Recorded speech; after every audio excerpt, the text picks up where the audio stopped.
going on, legends? We're here for another freaking episode, aren't we? And this one is all about the bedroom. And I'm juggling about 3 videos at the moment, so everything's a bit confusing and things will be getting done in places, not in other places. I don't even know. I was speaking to an honest friend and they were like, do you have a shower? And I was like, of course we do. Do you have a kitchen? Of course we do. Do you have a seating area? Do I have a seating area? No, I don't. So, we're going to have to revamp the bed. It makes me a little bit sad because we've got a lot of storage area under the bed, but that's all going to change. I'm going to have to make an L-shaped bed that's got a little slide out so it turns into a bed. It's all going to be fun. Let's do it. Even though we were losing a lot more storage under the bed, we were actually gaining a lot more foot space in the van, making it feel a lot more spacious and less cramped, because having a full-size bed out all the time takes up a lot of room in your van.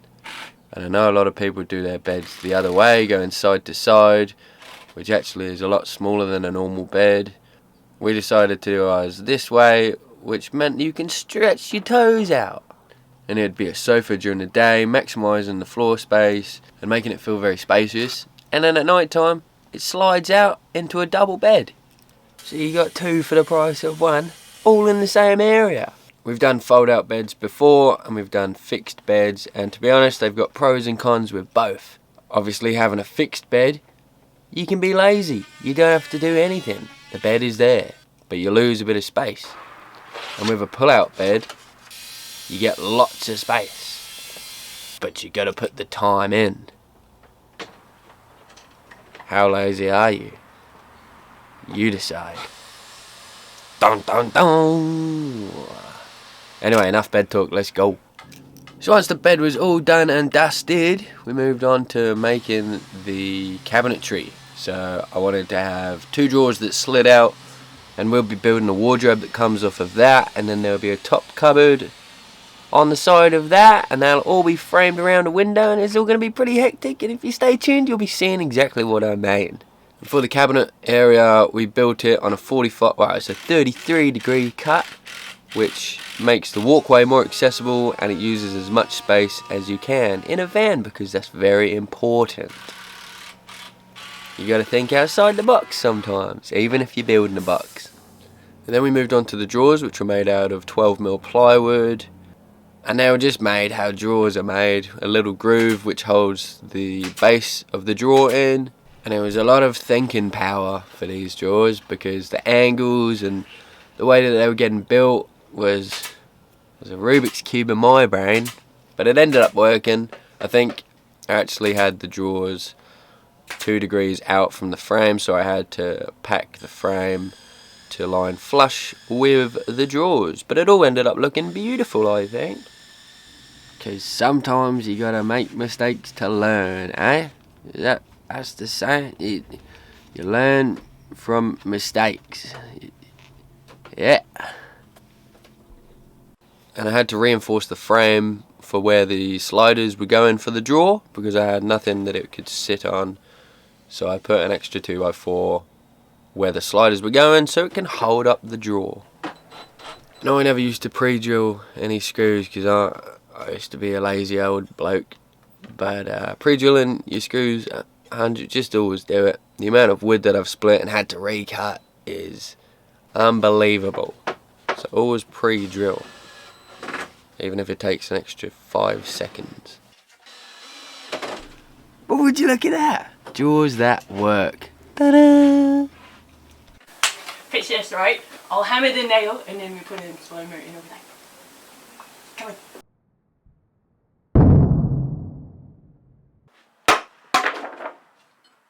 Now everyone knows having a helper is key, and my little apprentice comes in girlfriend form. So give a thumbs up if you've got a ripper girlfriend who helps you out. And if you don't, then leave a comment saying, looking for a helping girlfriend. It's only bloody happened again. I've ended up working instead of showing you guys. But this is what's happened.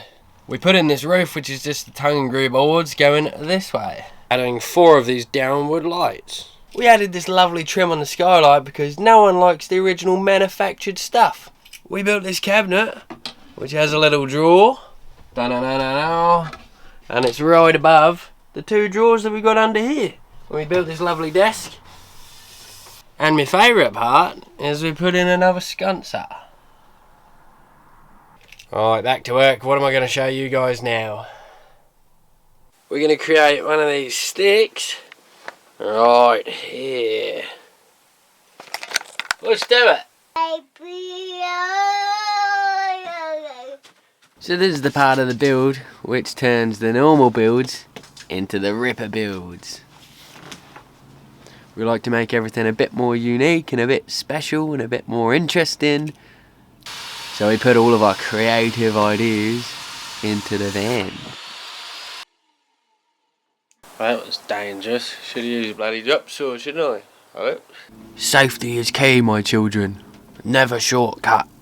Otherwise you will get cut with a blade that is on a tool.